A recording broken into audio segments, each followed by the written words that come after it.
Formation spéciale, ben voilà, écoutez, c'est un cheval, une jument qui est attaquée par un ou des loups, on ne sait pas, c'est assez rare. On va en parler avec le vétérinaire qui vient d'observer la bête maintenant.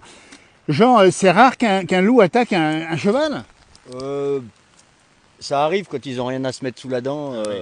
forcément. Mais quand même. Alors cette bête a été attaquée, est-ce qu'on en voit les plaies ici? À plusieurs Mordu. endroits, les 4 membres, alors c'est pas évident de voir ça Ouais. au téléphone, mais elle a été mordue là, on voit une enflure là. Elle a des morsures sur la tête de ce côté là. Vétérinaire, on dit bien, Jean qui connaît bien. Donc elle a été mordue là, là sous l'œil. Et il y a la trace de croc là, là. Mais bon là il y a l'os tout de suite derrière, donc c'est plus des éraflures. Là aussi, donc elle a été prise comme ça. Elle a été mordue, on voit le membre, l'antérieur droit qui est enflé. Le postérieur droit, la même chose. Et elle a dû tomber parce qu'elle a été mordue aussi sur le dos du côté droit. C'est pas évident de voir ça au téléphone. Non, on va pas trop le montrer quand même, c'est un peu difficile. Mais donc on sait avec certitude que c'est bien un loup qui l'a attaqué, hein, Jean Vous vétérinaire. voyez, il y a une trace là, une trace là. Donc ils ont essayé de la tuer, mais elle a dû se débattre. Ah Et oui, puis, bien sûr, bon, puis un bah, cheval c'est quand même... un cheval qui fait, Bah, bien sûr, bien sûr. 600 kg arrive à se défendre quand même. Alors on explique bien que du coup on descend le cheptel sur, ici. Sur le boulet, on voit bien que ça a été mordu aussi. Ah, il est mordu sur le boulet également, ouais, très bien. Voilà. Bon alors ça date d'il y a 3-4 jours, donc Ouais, c'est ça ça, devient plus c'est ça. brûlant. On va faire Donc une la bête s'est couverture. défendue, mais elle est quand même malgré tout un petit peu abîmée malgré tout. Hein. Mais on reste sur mais tout le monde. il est arrivé que Voilà. des chevaux se fassent tuer et manger, enfin surtout quand on regarde les pentes, Voilà. c'est dangereux. Donc, Nous si sommes, on dit bien, commune d'Entremont, c'est une vallée extrêmement profonde. derrière Merci, le col merci la de butte- l'expertise. Donc du coup, elle va être ramenée et je vais soigner cette bête. Hein. Oui, il va y avoir des soins locaux à faire pendant. Il n'y a pas trop de dégâts. On a de la chance qu'elle n'ait pas été mordue dans le muscle, parce qu'à D'accord. ce moment-là, la Ouais. peau est percée et dessous il y a un gros dégât. Donc là, on est à peu près sûr que c'est un loup, il n'y a pas de doute là-dessus. Ça a été constaté par les gardes de la. Ah voilà. Les gardes qui s'occupent de ça, des constats, et bon, eux ils sont plus experts. Et l'endroit est connu pour avoir quand même pas mal de loups ici. Ah bah juste au-dessus, au col de la Buffe, il y a On des va en dégâts. parler. tout Merci l'été Jean sur les vétérinaire, cette expertise. Alors on dit bien, nous sommes dans la montagne ici, il pleut, c'est pas tout à fait, et c'est compliqué. Donc du coup, on va profiter de moment pour descendre le cheptel de chevaux. Le propriétaire, il est là, à mes côtés, c'est Florian. Voilà, Florian, c'est une tristesse de voir ça quand même. Hein. Bonjour. oui, bah bien sûr, c'est une tristesse. Hein. Nous, on fait pas de l'élevage pour voir des choses comme ça. Hein. Ah, bien sûr. Vous pouvez voir. Hein. Bon, bah là, on peut voir. Donc ça, on peut dire que c'est elle qui a pris pour tout le monde, hein, Et parce voilà. que c'est la meneuse du troupeau. Bien sûr. Voilà, elle est identifiée pour la meneuse du troupeau. Elle a son petit poulain qui est là. Alors, le petit poulain aurait été aussi en partie attaqué, ça, le petit poulain? Bah, à mon avis, la meute ou le loup a dû vouloir en premier s'attaquer à son poulain, et la mère est venue en protectrice. Bien Et sûr. donc c'est elle qui a pris les coups. C'est ça, parce qu'on imagine évidemment que la maman s'est mise en travers, elle a pris les coups, mais elle est là encore, elle a survécu. La question du loup, c'est une question qui interroge beaucoup les éleveurs aujourd'hui. Hein. Bah, c'est une question, hein, parce que bon, bah voilà, nous c'est tous des chevaux qui sont destinés à travailler, notamment essentiellement avec le tourisme. Oui. Donc bah, demain, qu'est-ce qu'on va faire, hein? Est-ce qu'ils ont été traumatisés? Est-ce qu'ils vont avoir peur des chiens? Est-ce que beaucoup de choses, beaucoup de questions se posent aujourd'hui. Ça les stresse, les animaux. Hein. Toi qui connais bien du côté de Combloux, là où les chevaux, c'est vraiment une inquiétude majeure pour vous. Hein. Voilà, oui, énormément, énormément. On va en parler, merci. Florian, propriétaire ici des chevaux, on dit bien le feug de Combloux, c'est ça, non? Voilà, oui, le cheval de feu à Cheval de demi-quartier. feu. à côté Bien sûr, de- on de connaît Combloux, bien la donc, famille du Villard. On va se tourner vers Jean-Luc Arcade qui connaît bien le dossier parce que lui il a des moutons et puis il a été attaqué plusieurs reprises. Jean-Luc, il faut donner un coup de gueule aujourd'hui. On voit les gens ici, il pleut évidemment, c'est triste de descendre comme ça avec un animal blessé, son petit poulain également. Qu'est-ce qu'il faut dire, Jean-Luc? Il faut dire que ça va continuer et puis s'amplifier parce que le monde politique s'en moque éperdument. Donc ils font un peu de cinéma. Là j'ai vu qu'ils avaient fait venir le ministre. On ne sait pas ce qu'il a dit. Il n'y a aucun parlementaire qui est capable de nous dire ce qu'il a fait, ce qu'il a dit.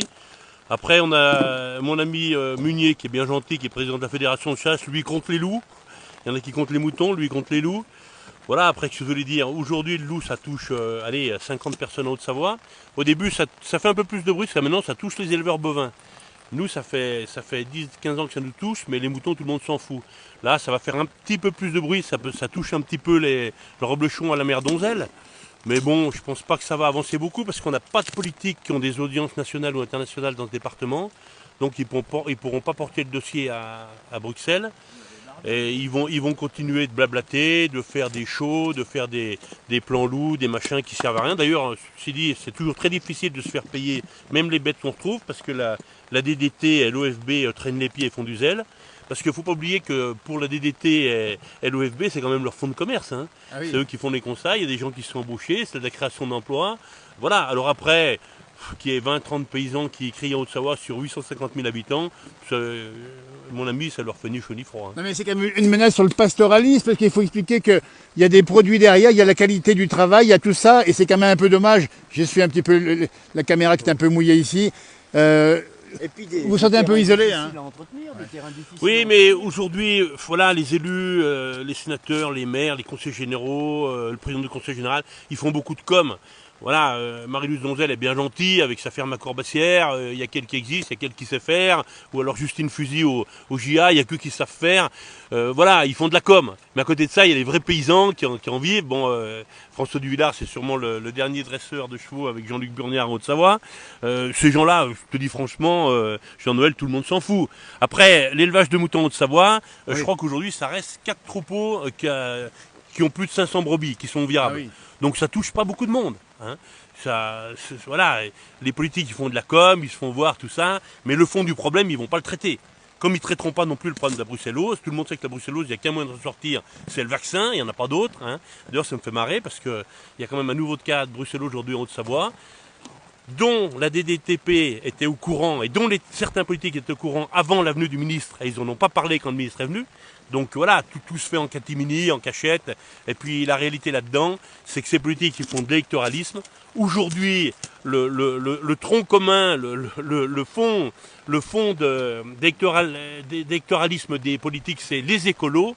C'est pas les 4 paysans qui se font mouiller aujourd'hui sous la pluie, puis qui élèvent 3 bœufs, et puis un mouton qui boite, puis une jument attaquée. Voilà, c'est... Donc l'espèce en disparition... Ils vont vouloir garder l'image d'Épinal, ouais. Les politiques, et puis ils vont laisser tomber le pastoralisme. D'ailleurs aujourd'hui, il ne faut pas oublier qu'il y a beaucoup de montagnes qui sont abandonnées en Haute-Savoie. Hein. Ouais. La déprise agricole, ils disent pas la vérité. Hein. Des montagnes comme ça, elles vont s'abandonner. On est dans les dernières années, quoi. Voilà.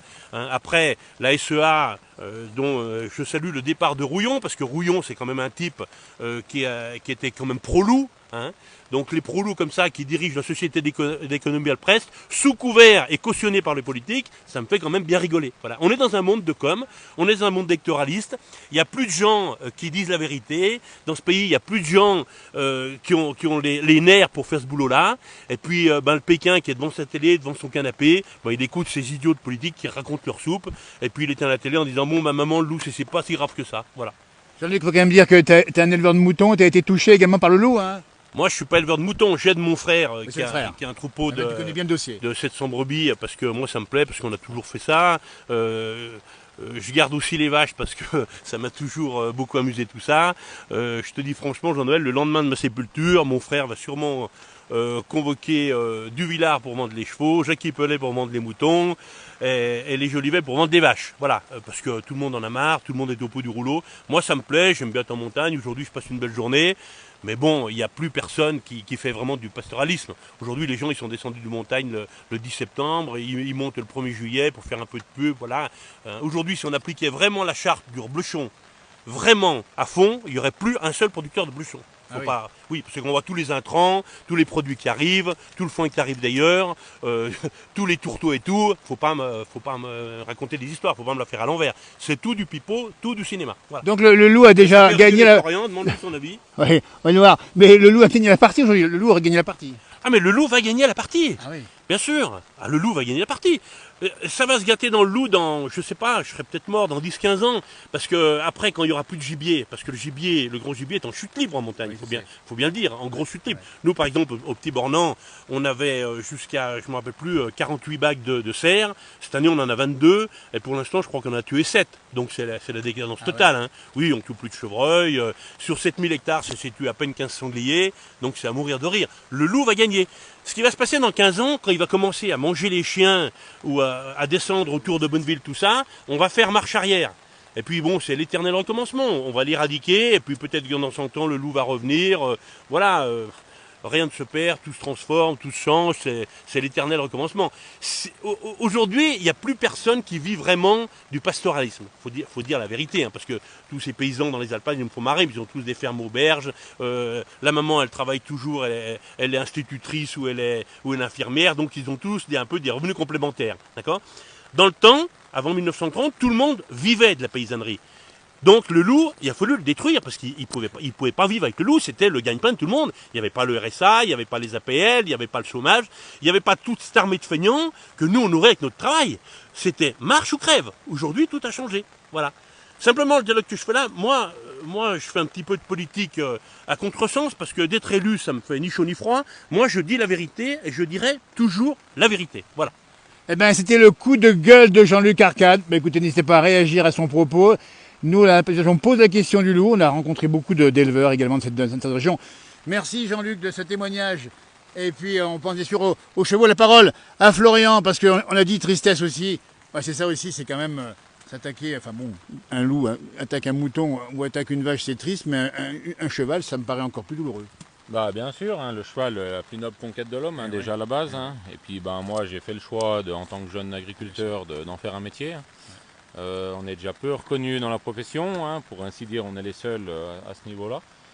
Et puis voilà, on fait de l'élevage, on maintient de l'élevage. Les chevaux, aujourd'hui pour gagner sa vie, il faut les valoriser. Et peut-être, qui sait, si ces poulains auront peur des chiens, ne pourront pas travailler avec le tourisme, être valorisés, on sera obligé de les mettre à la boucherie. Hein. Écoutez, merci de ce témoignage. On l'a fait, on dit bien dans la montagne, sous la pluie, parce que l'urgence nous l'a imposé. Ça vient d'arriver, cette bête a été touchée par un loup. Et en plus, on profite du moment pour descendre les bêtes en bas, c'est ça, hein? Voilà, en urgence, hein, il y avait encore un petit peu d'herbe, là, il y avait encore un plateau en bas à manger. Ouais. Un peu plus bas, voilà, dans la précipitation, on est obligé de partir. Voilà, merci messieurs de ce témoignage ici, fait conditions un peu particulières, on dit bien, on va vous laisser maintenant descendre. Eh ben, allez-y, on vous laisse partir, et puis on vous suit, hein, voilà. Écoutez, voilà, Jean, finalement, pour terminer, c'est que l'espèce en disparition n'est pas forcément... Celle qu'on croit. Exactement. Si les éleveurs pastoraux sont obligés de laisser la place aux loups, que les montagnes s'emboisent, que les paysages se ferment, est-ce qu'on va y gagner fondamentalement? Il ne faut quand même pas oublier que le paysan est là pour nourrir les gens. Eh bien, la question est posée, on va filmer le retour justement avec, vous voyez cette image ici, hein, alors sous la pluie parce que ça tombe, on n'a pas le choix non plus. Hein. Et puis on rappelle cette jument blessée, ici voilà, on redescend, donc on a à peu près à faire 2-3 km à pied, hein, c'est ça. Les chevaux sont bien paisibles, Dieu merci, même s'il y a un peu de boue dans l'alpage ici. Voilà, merci de l'avoir suivi, n'hésitez pas à réagir avec correction sur un dossier sensible. L'Alpes du Village n'est là que pour donner parole ici dans ce domaine aussi aux éleveurs. On sait que le dossier est souvent brûlant, alors méditation, modérez vos commentaires évidemment, et puis le débat continue parce qu'on est là uniquement pour qu'il y ait une solution, la meilleure pour toutes et tous. Merci de nous avoir suivis, à tout bientôt, au revoir.